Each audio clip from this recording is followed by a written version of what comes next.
Dedíquense a la oración, perseveren en ella con agradecimiento y al mismo tiempo intercedan por nosotros, a fin de que Dios nos abra las puertas para proclamar la palabra, el misterio de Cristo por el cual estoy preso. Oren para que yo lo anuncie con claridad como debo hacerlo. Compórtense sabiamente con los que no creen en Cristo, aprovechando al máximo cada momento oportuno. Que su conversación sea siempre amena y de buen gusto. Así sabrán cómo responder a cada uno. Nuestro querido hermano Tíquico, fiel servidor y colaborador en el Señor, les contará en detalle cómo me va. Lo envío a ustedes precisamente para que tengan noticias de nosotros y así cobren ánimo. Va con Onésimo, querido y fiel hermano, que es uno de ustedes. Ellos nos pondrán al tanto de todo lo que sucede aquí. Aristarco, mi compañero de cárcel, les manda saludos, como también Marcos, el primo de Bernabé. En cuanto a Marcos, ustedes ya han recibido instrucciones. Si va a visitarlos, recíbanlo bien. También los saluda Jesús, llamado el Justo. Esos son los únicos judíos que colaboran conmigo en pro del reino de Dios y me han sido de mucho consuelo. Les manda saludos Pafras, que es uno de ustedes. Ese siervo de Cristo Jesús está siempre luchando en oración por ustedes para que plenamente convencidos se mantengan firmes cumpliendo en todo la voluntad de Dios. A mí me consta que Él se preocupa mucho por ustedes y por los que están en la Odisea y en Hierápolis. Les saluda Lucas, el querido médico y demás. Saluden a los hermanos que están en la Odisea, como también a Ninfas y a la iglesia que se reúne en su casa. Una vez que se les haya leído a ustedes esta carta, que se lea también en la iglesia de la Odisea y ustedes lean la carta dirigida a esa iglesia. Díganle al equipo que se ocupe de la tarea que recibió del Señor, que la lleve a cabo. Yo, Pablo, escribo este saludo de mi puño y letra. Recuerden que estoy preso. Que la gracia sea con ustedes. Vamos a orar. Padre, te pedimos que nos hables a través de tu palabra, que podamos ver a Cristo, que podamos ser confrontados con este mensaje, que podamos ser consolados también a través del Evangelio. Señor, habla a todos nosotros a pesar de mí, y a través de mí te pido que el nombre de Jesús pueda ser hecho famoso esta tarde en esta ciudad. Señor, te damos gracias por esta oportunidad que nos das de exponer tu palabra con libertad. En Cristo Jesús. Amén. Bueno, pues hoy terminamos esta serie de enseñanzas que hemos titulado Evangelio, Iglesia y Cultura. Y creo que es un buen tiempo para que todos nos preguntemos ¿cuáles son las voces que elegimos escuchar? ¿Cuáles son tus fuentes de verdad? ¿Cuáles o cómo determinas qué es bueno o malo? ¿O realmente hay bueno o malo? Y creo que todos somos muy ingenuos y la mayoría de las veces muy tercos para darnos cuenta de dónde vienen las convicciones profundas. Quiero pedir de antemano perdón a Víctor porque eso lo voy a meter ahora. Pero hay una serie que se llama Black Mirror. Y el año pasado salió una película de Black Mirror, se llama Bandersnatch. Quizás no veas Black Mirror, pero en pocas palabras, imagínate que tú pudieras controlar el final de una película. Y de eso se trata esa película. Y llega un punto en el que tú le das a entender al actor principal que tú lo estás controlando desde el futuro. Sé que suena muy extraño, pero cuando tú le das a entender al actor que tú le estás controlando desde el futuro, es una cosa que se llama Netflix, él se vuelve totalmente loco. ¿Qué cosas te están controlando a ti? Cuando te das cuenta de lo que te está controlando a ti, debe de pasar algo realmente en tu vida. Esta persona termina de escuchar que alguien está controlando el futuro y se llama Netflix y va directamente al psicólogo. ¿Qué es lo que te está controlando a ti? Y esto es un esfuerzo para darnos cuenta de cuáles son las convicciones más profundas que están controlando nuestras vidas y de dónde rayos vienen esas convicciones profundas. Colosenses es un llamado a cuestionar nuestras convicciones más profundas. Nacen de una verdad profunda como el Evangelio, nacen de la cultura, nacen de mis gustos, nacen de mi entorno. Esta verdad profunda que debe controlar a los cristianos, que debe controlar lo que somos, lo que hacemos, es quién es Jesús y qué ha hecho Jesús para ponernos en una relación renovada con Dios. Y creo que eso es muy evidente al final de la carta, especialmente en los capítulos 3 y 4. Cuando entiendo quién es Jesús y qué ha hecho Jesús, algo tiene que pasar con lo que yo creo que es valioso, con lo que yo creo que es hermoso y con lo que yo creo que es verdadero. Algo tiene que pasar con lo que yo creo de todo esto.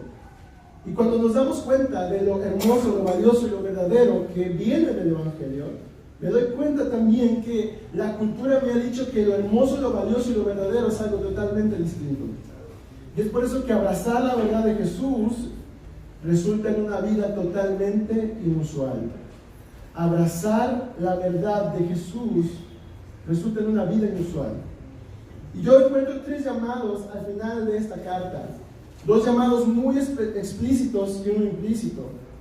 Acerca de cuál es esa vida inusual que nace de confiar en la obra de Jesús. De confiar en las buenas noticias de Jesús. Ese primer llamado es a una oración transformada. El segundo llamado que yo encuentro es una conversación oportuna. Y el tercer llamado que yo encuentro es a una comunidad de gracia. Una oración transformada, una conversación oportuna y una comunidad de gracia. Y quiero empezar hablándote de una oración transformada. Ese es el primer llamado inusual que yo encuentro aquí. Y está en el versículo 2 al 4. Dice: dedíquense a la oración, perseveren en ella con agradecimiento y al mismo tiempo intercedan a fin de que Dios nos abra las puertas para proclamar la palabra, el misterio de Cristo por el cual estoy preso. Oren para que yo anuncie con claridad como debo hacerlo. Aquí deberíamos hacernos una pregunta. ¿Qué hay de inusual en este pasaje? ¿Qué hay de inusual aquí? Yo quiero que empecemos con esto. Pensemos que no solamente los cristianos, sino muchas religiones comparten esta idea de hablar con Dios o un ser superior, ¿no? También es verdad que los cristianos casi ya como por defecto, cuando alguien les pregunta qué es orar, pues es hablar con Dios. Pero lo inusual de la oración desde la perspectiva cristiana es que paradójicamente nos enseña que es imposible comunicarnos directamente con Dios. Es imposible tener una conversación directa con Dios. Todas las demás religiones van a decir que sí puedes tener una conversación con Dios y eso va a ser a partir de tus buenas acciones o incluso de cuántas veces repites eso que quieres decir a Dios.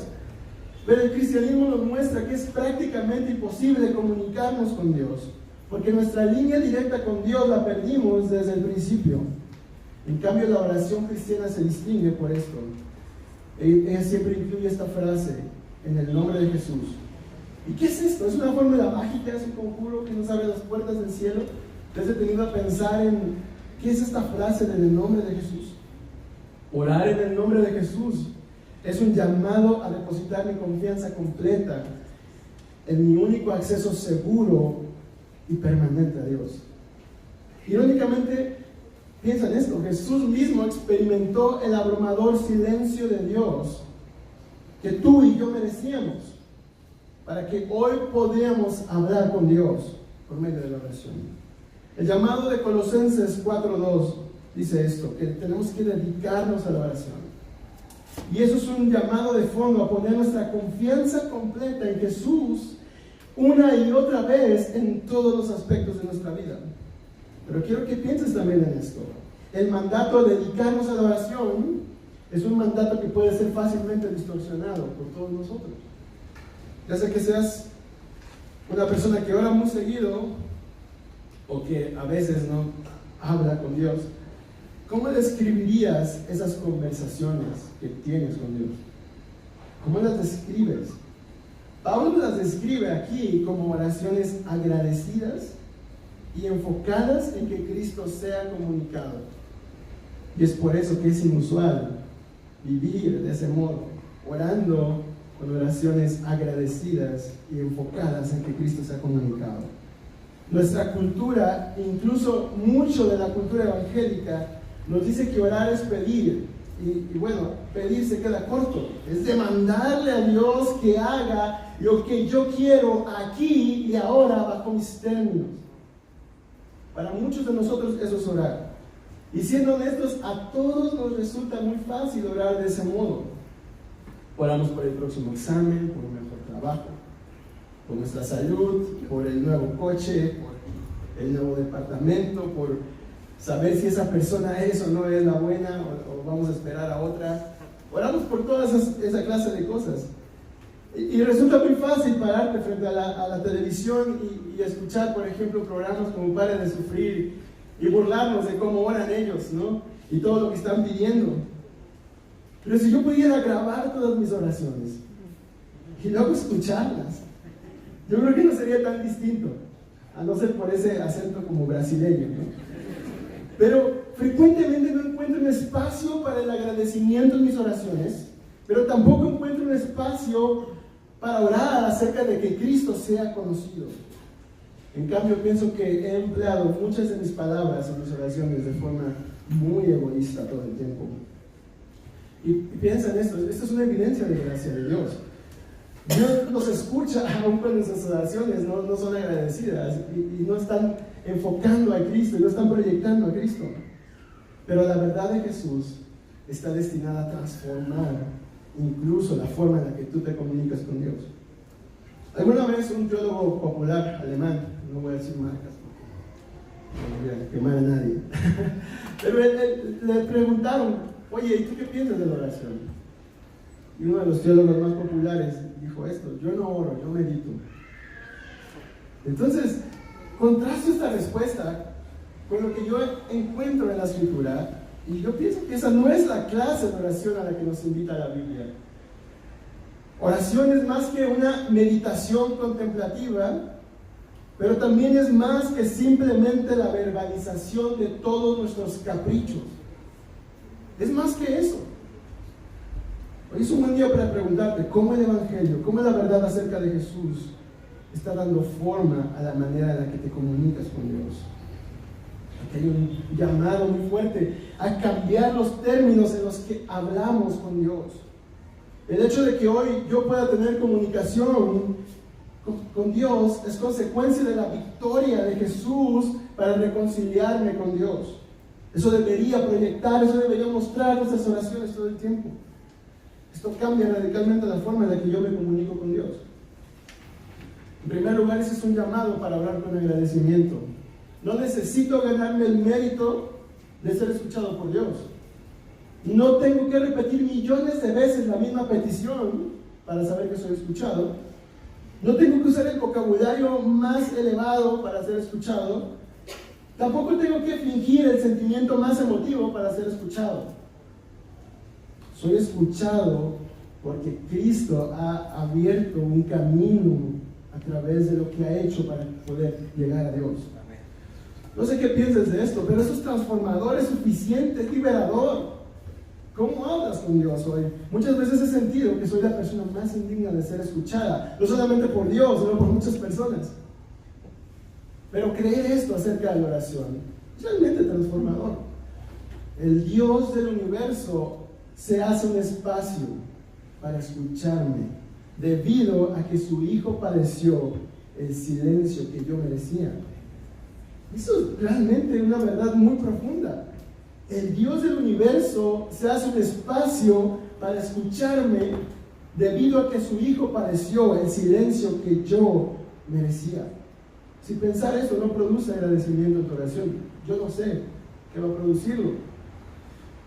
Pero en segundo lugar encuentro también otra cosa en cómo nuestras oraciones deben de ser transformadas. Debemos de orar de forma que Cristo sea conocido.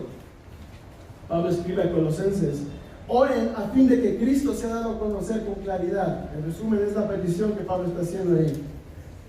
Cristo es el protagonista de una oración que nace del Evangelio. Cristo es el protagonista de una oración que nace del Evangelio. Deberíamos pensar esto más constantemente cuando oramos. Eso no quiere decir que no debemos orar por cosas cotidianas, como lo había dicho, el trabajo, la comida, la salud y las demás cosas, sino que nuestra meta es que al orar por todas estas cosas, ahora Cristo sea el protagonista de mis oraciones. ¿Quién es o qué es el protagonista de tus oraciones hoy? ¿Tú mismo? ¿Tu próximo trabajo? ¿Es tu salud? ¿Es tu situación sentimental? Mi necesidad de redención es muy evidente, incluso al orar, sobre todo al orar. Si tú no sientes esa necesidad de ser salvado aún cuando estás orando, es que el Evangelio no está trabajando tan profundamente en tu vida. Necesito que Jesús sea el principio, el centro y el fin de mis oraciones. Y eso es realmente inusual. Es muy inusual vivir así. Cuando yo constantemente quiero ser la prioridad, yo quiero ser escuchado, yo quiero ser conocido, yo quiero que todos oren por mí, yo quiero pedirle al pastor Víctor que ore por mí porque está más cerca de Dios, pero yo quiero ser.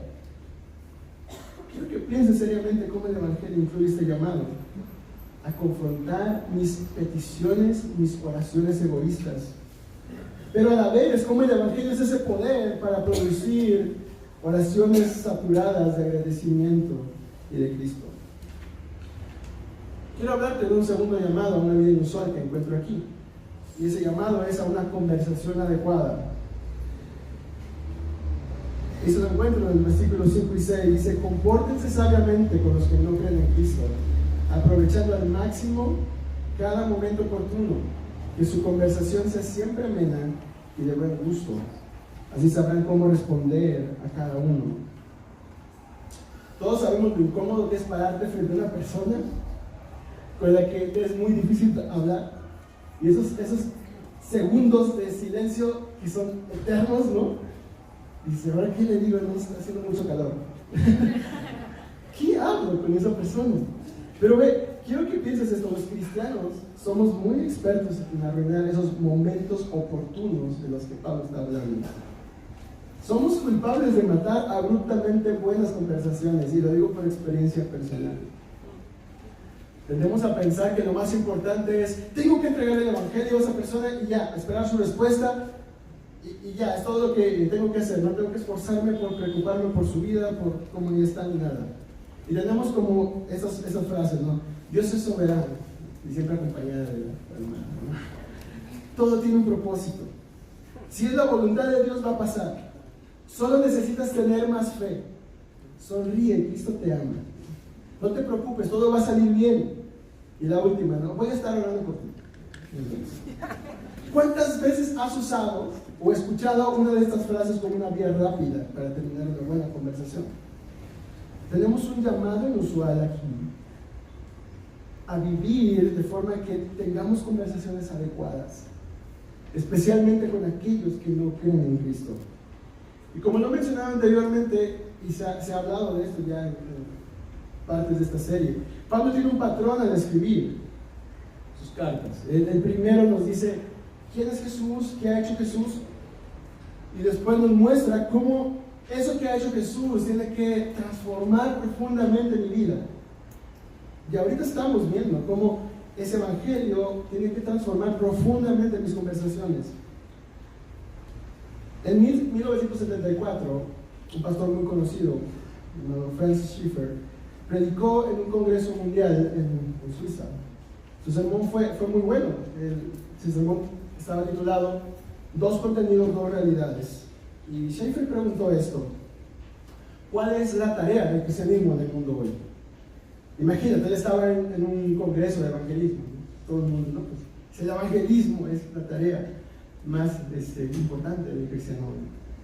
Pero esa no fue la respuesta de Schaeffer. Él dice: el evangelismo puede llegar a ser enlatado y mecánico,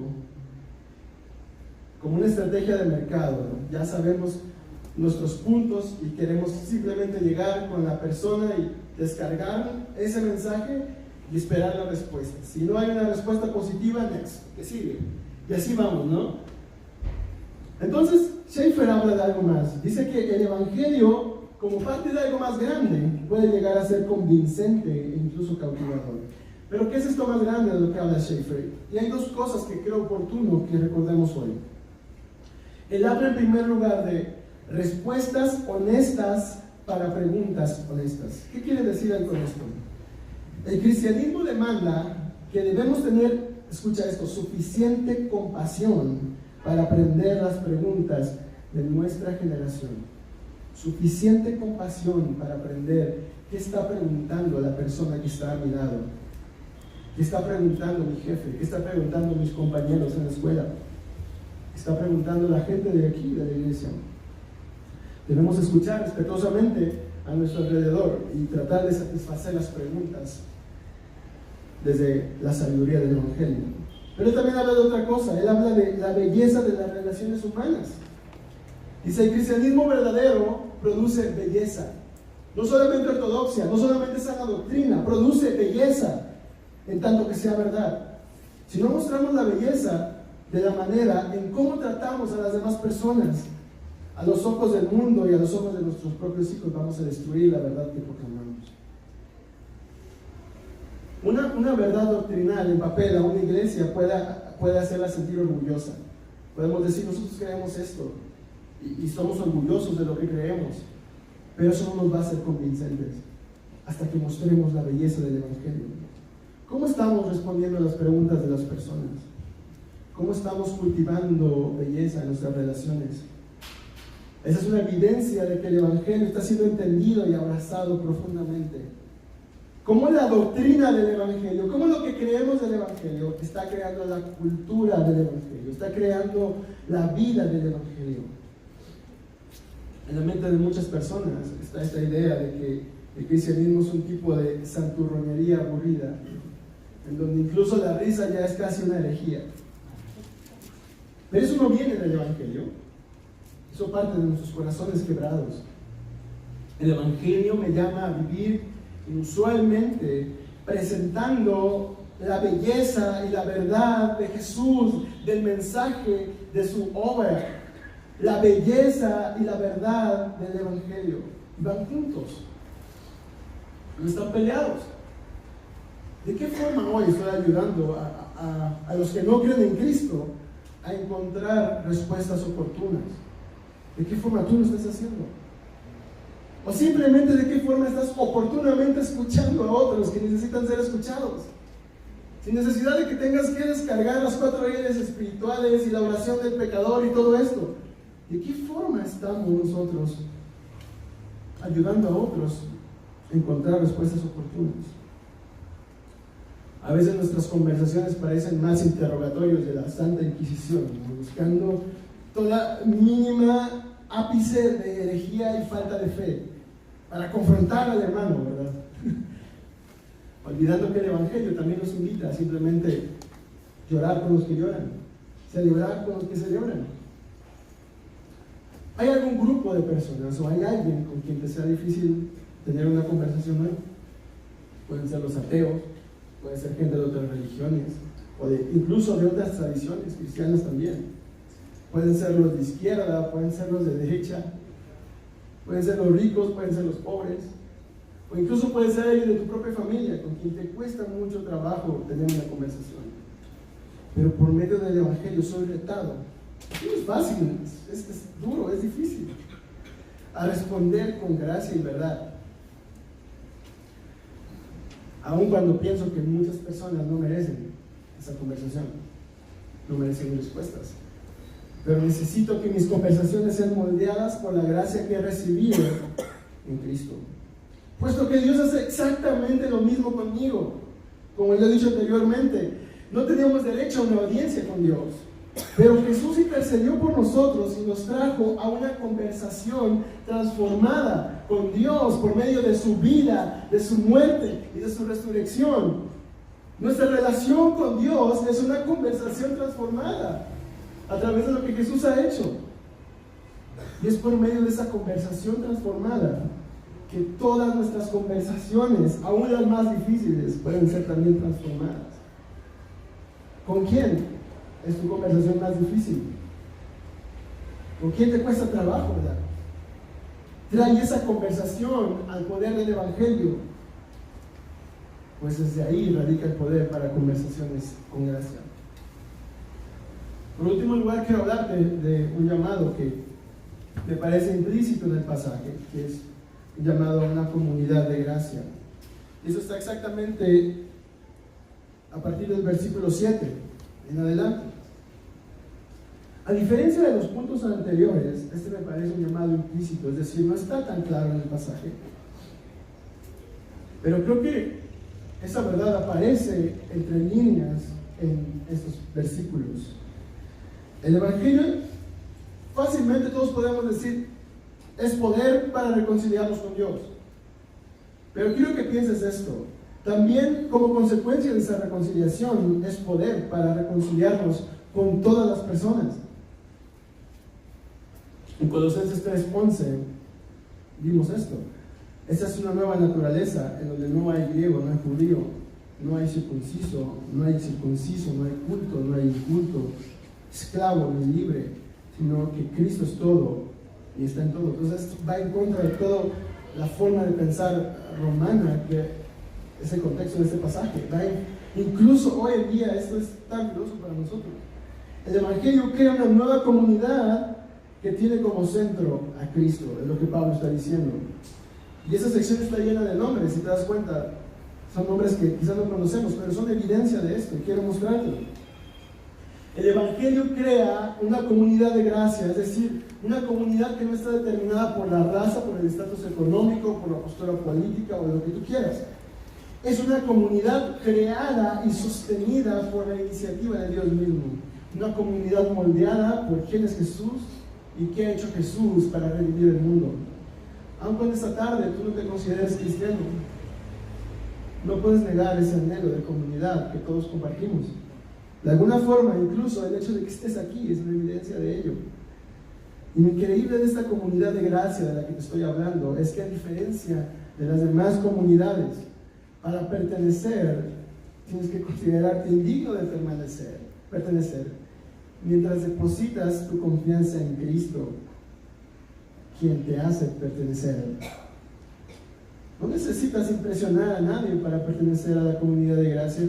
No necesitas mostrarnos tus estados de cuenta. Bueno, todavía no sé si eso es un requisito para la universidad. Es cierto. No necesitas hacer nada para pertenecer a la comunidad de gracia, excepto considerarte indigno de pertenecer y depositar tu confianza en Jesús. Quiero invitarte a ver los descriptivos de estas relaciones, las que habla Pablo aquí. Él dice, fiel servidor y colaborador en el Señor. Luego dice, querido y fiel hermano. Luego dice, siervo de Cristo que está siempre luchando en oración por ustedes. Y luego dice, quienes colaboran conmigo en pro del reino de Dios. Estos descriptivos nos hablan de una comunidad de gracia. Ninguno de ellos podría ser posible sin considerar lo que Jesús ha hecho en la vida de estas personas. Pero ahora quiero llevarte a un nombre en particular, a un nombre que conocemos bien, debido a otra carta de la Biblia que se llama Filemón. Esa es la historia de Onésimo y Filemón, una historia particular en esta historia de la comunidad de gracia. Dice el versículo 8 y 9 de Colosenses 4, les envío a ustedes precisamente para que tengan noticias de nosotros y así cobren ánimo. Dice, va Onésimo, alguien que vamos a estar hablando ahora en adelante, querido y fiel hermano, que es uno de ustedes. Ellos nos pondrán al tanto de lo que sucede aquí. Hay cierto consenso de que Colosenses y Filemón fueron cartas escritas al mismo tiempo.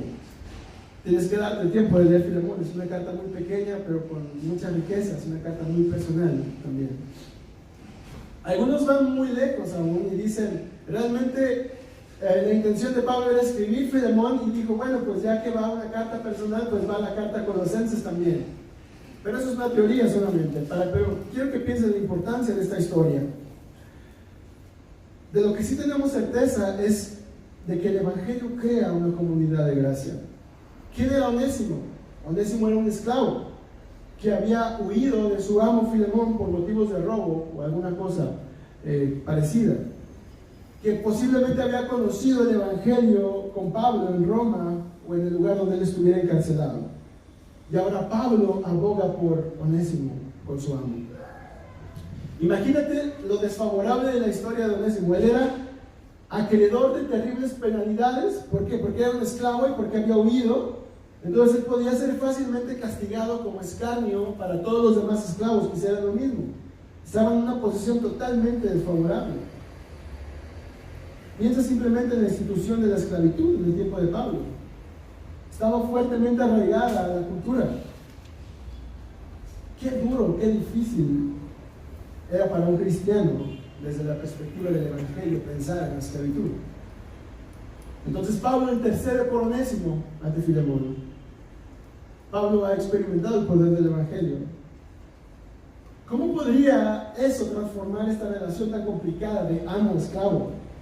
Y en esas condiciones, Pablo dice, ahora Onésimo hace alusión a su nombre. Onésimo significa útil. Pablo describe a Onésimo como un querido y fiel hermano. Y no solamente eso, dice, él es uno de ustedes. No hay una diferencia entre él, aunque es un esclavo.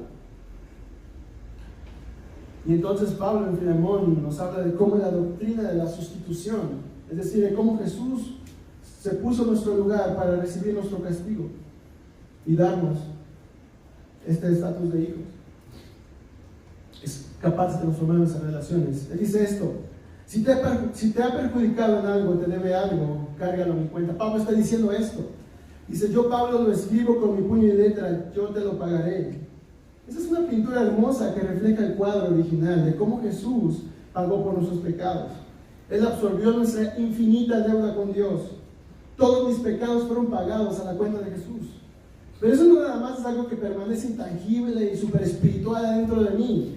Es algo que tiene que salir y tiene que impregnar todas mis relaciones, la forma en la que yo trato a las demás personas. Pablo ha sido profundamente transformado por el Evangelio. Y él es capaz de contrastar lo que una cultura piensa sobre la esclavitud con lo que el Evangelio nos lleva a pensar sobre la esclavitud. Y él entonces escribe esto en Filemón también. Dice, tal vez por eso Onésimo se alejó de ti por algún tiempo, para que ahora lo recibas para siempre. Y esta frase es contundente. Ya no como un esclavo, sino como algo mejor, como a un hermano querido, muy especial para mí, pero mucho más para ti, hablándole a Filemón, como una persona y como un hermano del Señor. El Evangelio produce estos cambios tan profundos, pero a la vez tan externos. Quiero que pienses en eso. D.A. Carson dice esto. Dice, no queda claro si Pablo está hablando aquí de que, aunque Onésimo va a seguir siendo un esclavo, ahora trátalo como un hermano, o que él está diciendo esto: en su nueva condición, ahora Onésimo ya no puede ser considerado tu esclavo. No sabemos qué es lo que está diciendo aquí Pablo, pero lo que sí sabemos es que la institución de la esclavitud tenía que morir, tenía que debilitarse a tal grado que tenía que morir en una comunidad de gracia. Y de caso dice eso también. El hecho de que eso tardara tanto en suceder representa un triste capítulo de la ceguera cristiana a las implicaciones del Evangelio. Ese es un llamado a que tú abras bien tus ojos y no seas culpable de ser ciego a las implicaciones del Evangelio en la comunidad de gracia donde Dios te ha plantado. Tómate un tiempo para pensar: ¿con quién es tu relación más complicada, más difícil? Incluso puede ser alguien que esté sentado aquí. Piensa en la relación de Filemón con Onésimo y cómo el poder del Evangelio estaba actuando en una relación de amo-esclavo. Y no solamente amo-esclavo en problemas. Creo que esta historia nos es mostrada para invitarnos a ver el Evangelio en acción en medio de una relación difícil. Ahora piensa, ¿cómo sería una comunidad llena de esas historias? Una comunidad llena de historias difíciles restauradas, de relaciones restauradas. Somos llamados a una vida inusual dentro de una comunidad de gracia transformada por el poder del Evangelio. Hemos pasado algunas semanas contrastando convicciones que hemos recibido de la cultura contra convicciones que nacen del Evangelio. Hoy terminamos con estos 3 llamados. Y yo quisiera preguntarte, ¿cómo el Evangelio está produciendo esta clase de vida inusual en tu vida? El Evangelio quiere ser esa verdad profunda y transformadora que afecte y dé forma a tus oraciones, a tus conversaciones, es decir, a toda tu vida, a tu trabajo, a tu matrimonio. ¿De dónde nacen tus convicciones hoy? ¿En dónde descansa tu corazón? Es solo a través del Evangelio, de quién es Jesús y qué ha hecho Jesús, que nuestras convicciones podrán estar arraigadas a la verdad y nuestros corazones podrán encontrar descanso. Quiero invitarte a que oremos. Señor, te doy gracias por no rendirte nuestras vidas, por seguir trabajando con nosotros y a pesar de nosotros. Gracias porque este Evangelio es una verdad tan profunda, pero a la vez tan externa. Gracias por no dejarnos con algo tan intangible y tan mental y tan profundo, sino también con algo que puede cambiar y está destinado a transformar cada cosa en nuestra vida. Gracias por darnos a Cristo, gracias por salvarnos, gracias por mostrarnos este plan de redención, no solamente para nuestras almas, sino para el mundo. Gracias por darnos oraciones transformadas, llenas de agradecimiento y saturadas de Cristo. Oramos por eso, oramos para que nos des sabias y buenas conversaciones, oramos para que también, Señor, tú influyas en esta comunidad de gracia, trayendo redención y reconciliación. En el nombre de Jesús. Amén.